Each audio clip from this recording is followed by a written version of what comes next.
you say that prayer right now? Would you feel comfortable saying that? The things that I want most in my life right Yeah. now. The prayer, you're kind of putting me on the spot, but I'd be happy to do it. I mean, if it's going to help your audience, if it's going to help you, sure, I'd be happy to do that. So the prayer that I would say most for myself right now is that my prayer is that the places within my own mind where I'm a slave to some belief, I'm a slave to some behavior, I'm a slave to some understanding of myself that's not the truth, that's holding me back from this life, that's holding me back from connections that are out there waiting for me, that's holding me back from the promise that I'm actually born to bring to life.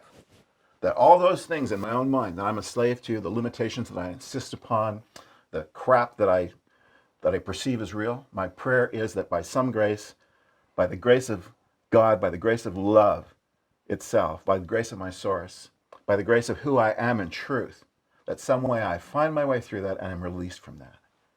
Such that the promise that waits for me, the destiny that's mine, that's been given me, such that I fulfill that. That's my prayer. My only prayer is that I fulfill the promise that was given me in creation. See, for me, I look at life perhaps differently than some people.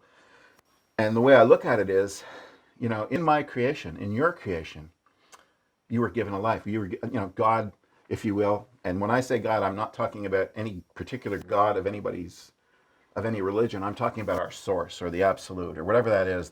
And we can substitute God for other words that we want. Higher Right. power, Yeah. universe, Right. whatever it is. It's not locked into because God is a 4-letter word for some people. Right? Exactly. Yeah. And so I'm just saying that there's a source. That source breathed his or her or its spirit into me so that I would know what life is, that I'd have life.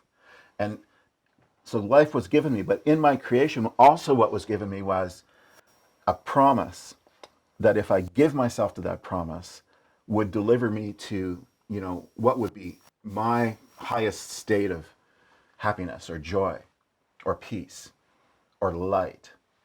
But it's up to me to accept that assignment, if you will, that came that was part of the deal. Here, you're alive, and I want every happiness for you. So this is my plan for you. Right. And if you would follow that plan, you would be the keeper of that promise.